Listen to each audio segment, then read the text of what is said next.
Hello and welcome, Snake here. Welcome in another unit spotlight, where I deep dive into a unit, look what buff they get and what they do.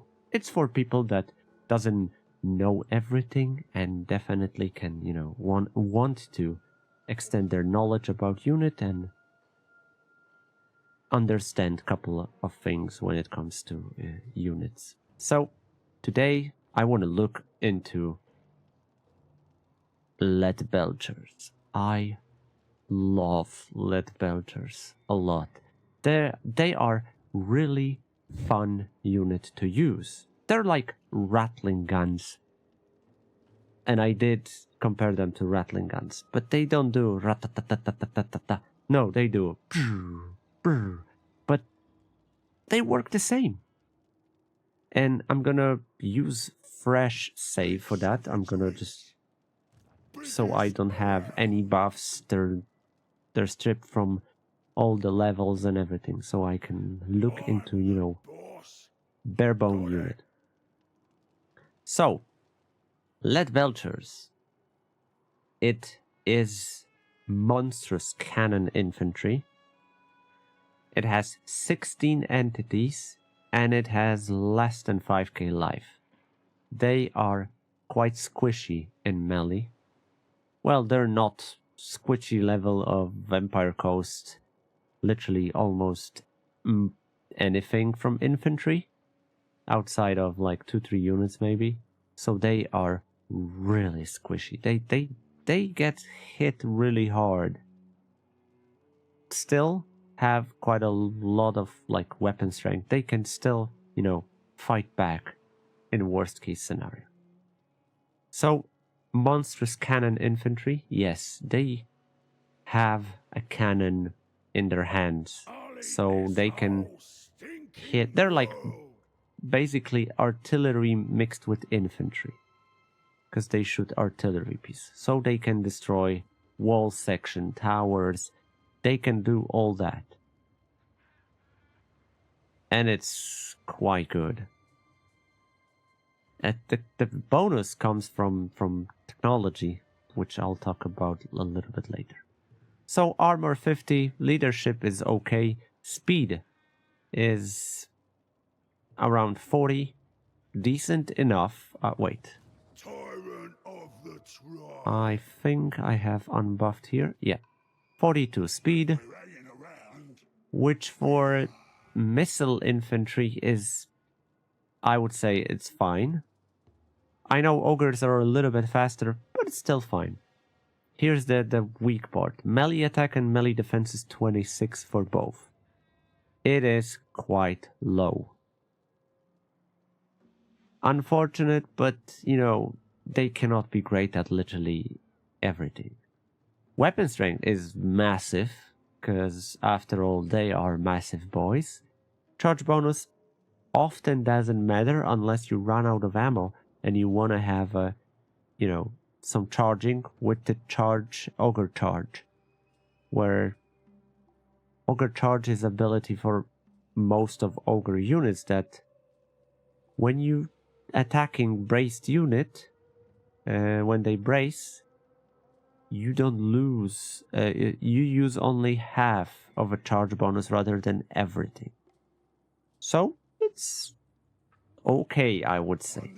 Ammunition 20, and that's a, despite what you might think, it's really low for the amount of entities you have.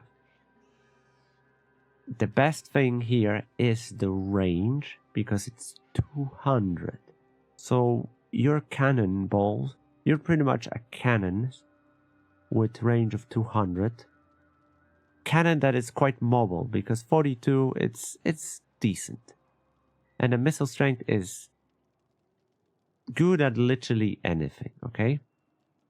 Because your base missile is 33 and your armor is 77. So if you hit armor unit, it does tons of damage.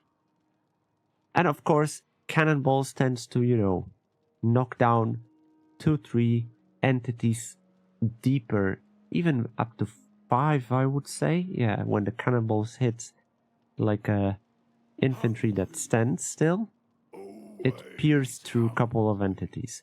Not sure how effective it is in killing it, because they might just get hit, knocked down, and they get up.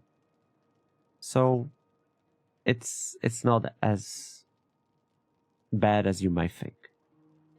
It's definitely better than rattling guns when it comes to shooting, in terms of damage, because it's just pierced through.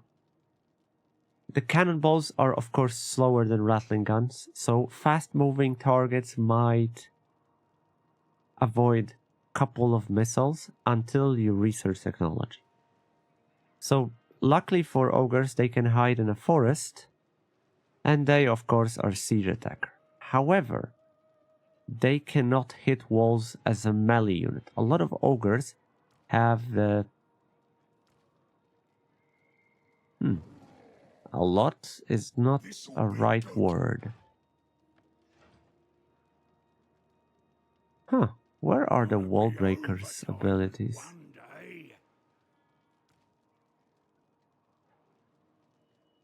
Okay, so apparently not all the infantry. I thought all of them can hit the walls, but I was wrong apparently. So yeah, they are... Leadbelchers are also not the wall breakers, so they cannot crush walls, towers in melee. They cannot do it. Which is understandable because they are artillery piece that can destroy it. Lord itself, yeah, he buffs. No. But the red line from Lords gives Leadbelchers, wherever they are, yeah, there it is. You get ammunition 20%. Oh, you don't, okay. Oh no, you do, okay, oh my god. Because I saw Nobler Scrot Launcher and an Iron Blaster. No, Leadbelchers get 20%. So you get 4 more shots, which is nice. And missile strength, plus 8%. And plus 8% feels weak. Really, it feels weak. 8% is not a huge deal. However, the amount they have is high enough, so the 8% is definitely feelable, but come on. 8%, I would give them like 10 at least. This beyond rank 7, Leadbelchers get speed 10%, so it's plus 4-ish. Range 10%, and that's huge, because you get like 20 range more, and reload time reduction. And from all of these, a reload time reduction is the most valuable. Because despite what you may think, reloading cannon takes some time. How long it says? It's 13 seconds.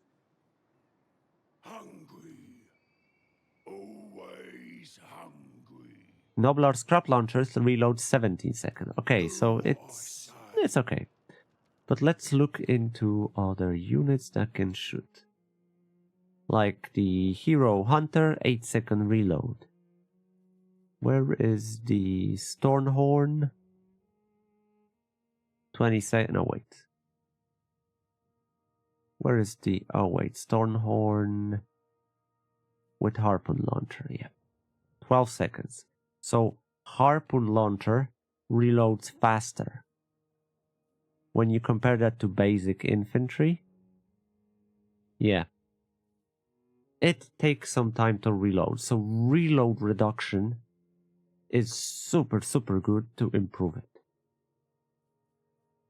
Leadbelchers can be recruited in minor settlements. And this is very important. Because ogres are split into two things. Camps that can go to tier 5 and settlements that can go to, minor settlements. They're all of their settlements are minor settlements. But you can recruit Leadbelchers in minor settlements as well, which is nice. Leadbelchers can be, can be recruited multiple times. You can multiply their inner army by a lot, and you're gonna have a lot of success. But you do need to think about protection for them, because they don't have that much of a power to destroy literally anything that comes to them. So some units need to fight. You can either get yourself heroes or some units, but definitely they will mow down every single entity. They will crush single entity for sure. And they will do great against infantry. The biggest problem might be artillery-ish, depends on the range, and definitely something that comes hard and fast. So cavalry, especially Slanesh type units that are really fast. They're glass cannons, so obviously they're gonna take a lot of damage. But once they are in melee, you're completely screwed, because they are gonna deal tons of damage.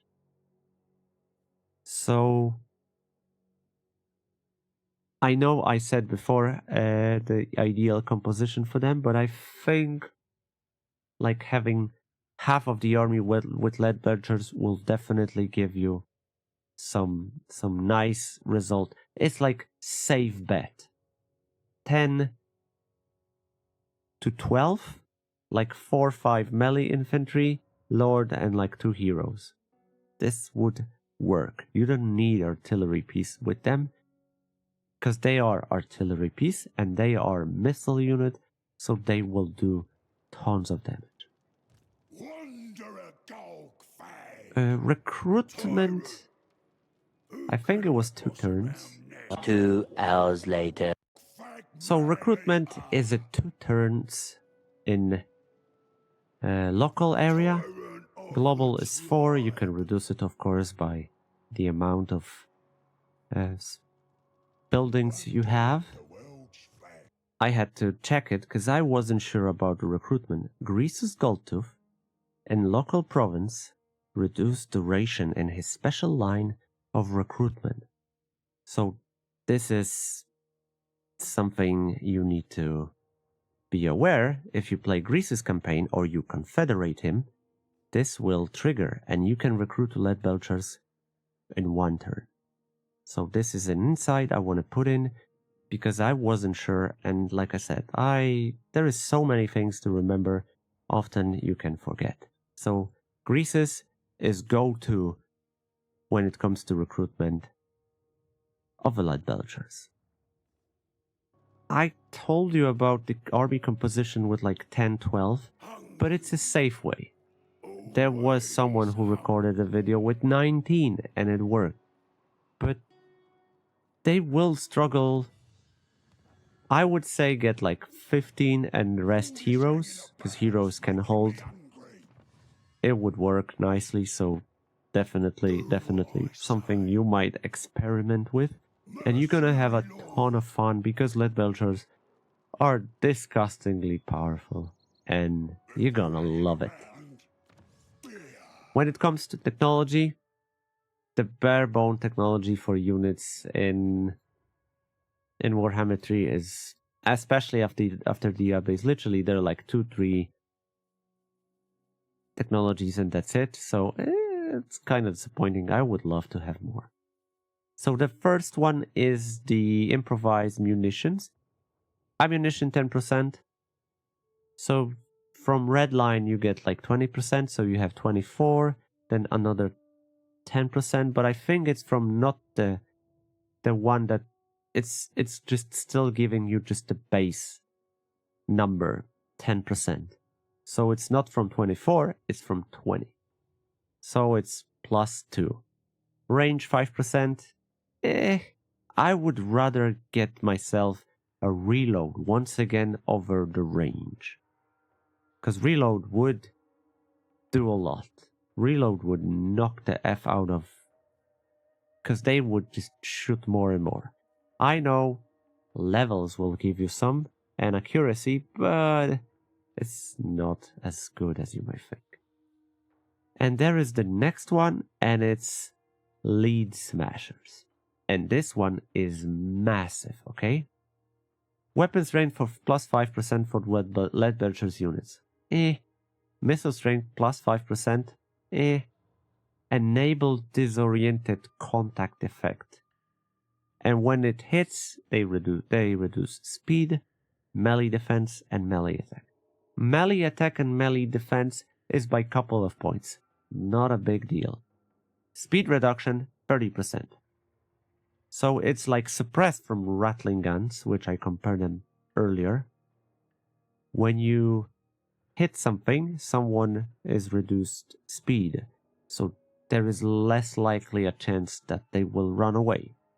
But rattling guns reload with the light speed, so they have constant fire. Compared to Leadbelchers, that not so much. That's why I would definitely want to have in technology something that in fact buffs them. Why can't we have stolen black powder recipe for, iron blasters, but put Leadbelchers on it as well? But then again, that would be broken as hell, because Leadbelchers would be just ugh. Later on, okay, you can get them upkeep reduce, and that's about it. Oh wait, 10% armor. I forgot. 10% armor. Well, that's a lot. When it comes to this, doesn't matter for Leadbelchers, because plus 10 for Ogre charge, for charge in general, is still a little. They had like 20-ish. So that's 27. Oh wait, no. 24. So that's plus 10. Okay, that's a lot when it comes to percentage, but still is meh.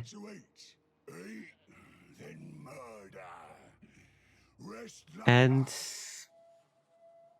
this is really huge, because that buffs them a lot.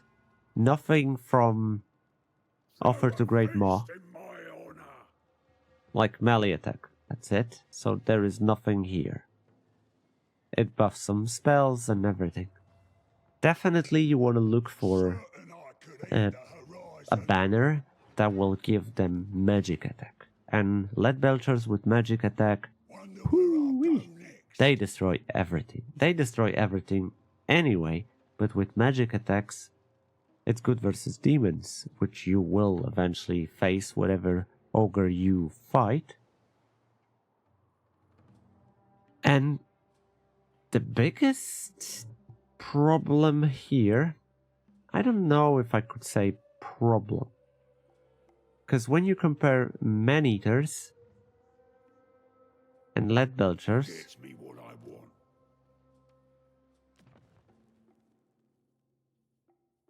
hold on, where are okay, man-eaters are tier 4, Leadbelchers are tier 3. So it is somewhat of comparison. Oh right, he's reducing the upkeep. So Leadbelcher's upkeep is 250. But when you compare that to Iron Guts, which are on the same level, I'm always missing the names, they're more expensive. So 250 for this kind of unit is quite good. Usually missile infantry is around 150, 130 to 160, somewhere like that around the level.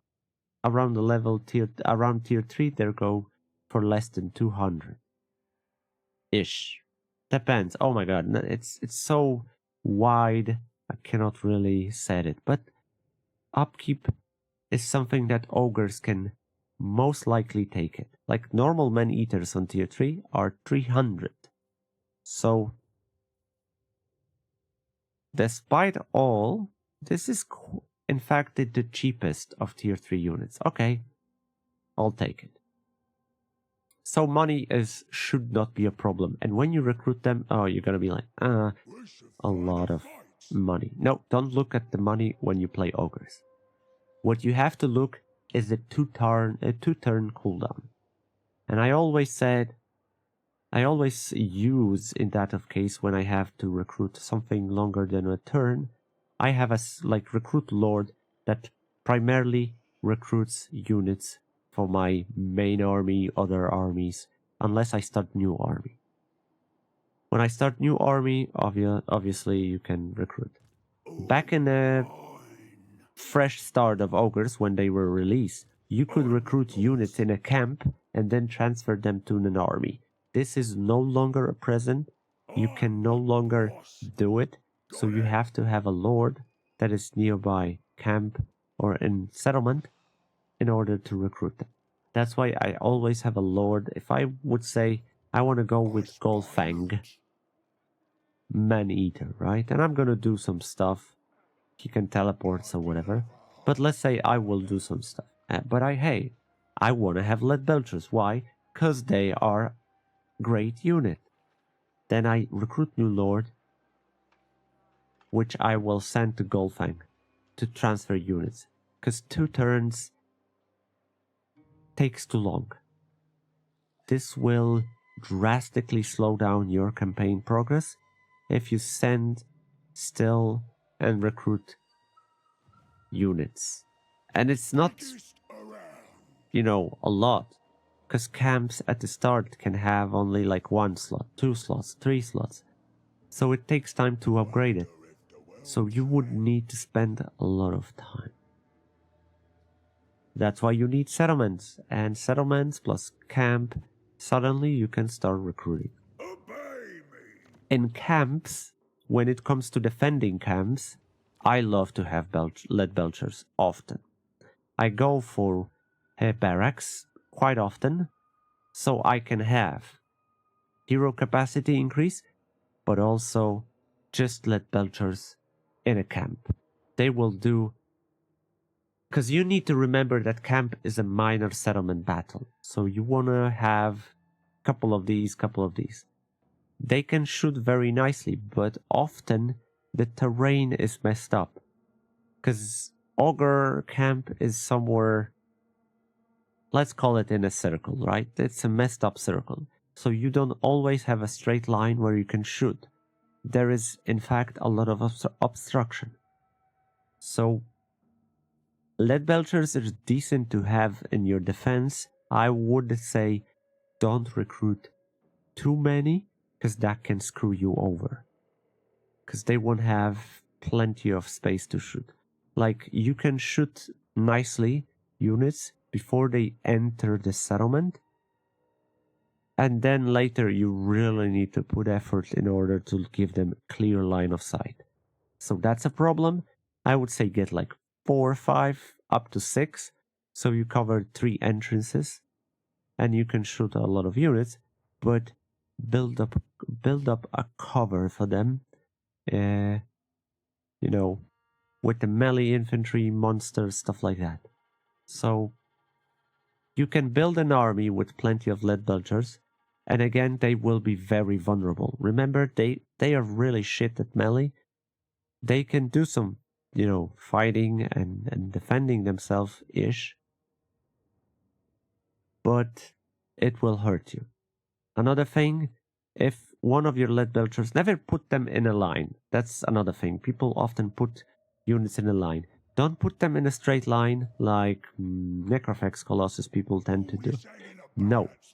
If you have a lot of Leadbelchers, build them, split them into like 2 groups. Depends on your micro.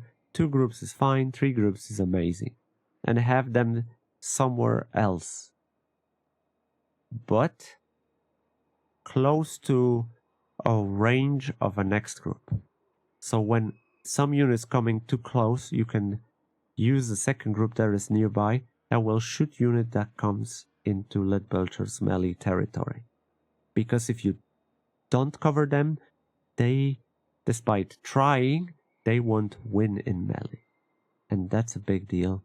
Because losing them costs you, remember, 2 turns of recruiting. And it's a big of a deal.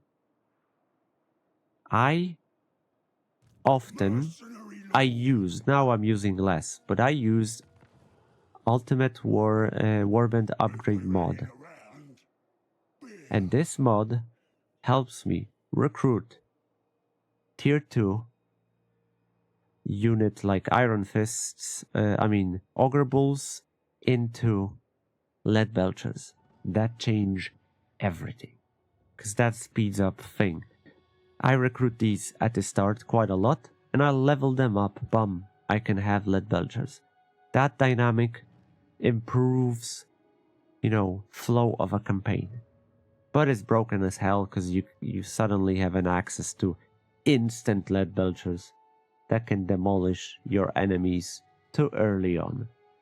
That's why I stopped using Warband upgrade that much, because it does ruin my experience with the early stages of a campaign, and I don't like that. So, to summary, Leadbelchers, artillery infantry that erase things. You should highly try it. You're gonna have a lot of fun trying them. And remember, don't leave them vulnerable in a melee situations, because they will die. They're very vulnerable to fast units that can hit hard, so make sure you give them some kind of bodyguards. Outside of that, they are a great unit, highly recommend to using. One of my favorite in Ogre Kingdom, because they are fun. And that's it. I hope you liked this video.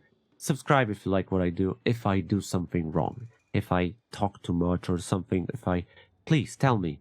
Feedback is something I desire the most. But if you think it's okay, leave a like. Have a great day. Thank you for watching, and have fun with Belchers. Till the next time, take care, and bye-bye.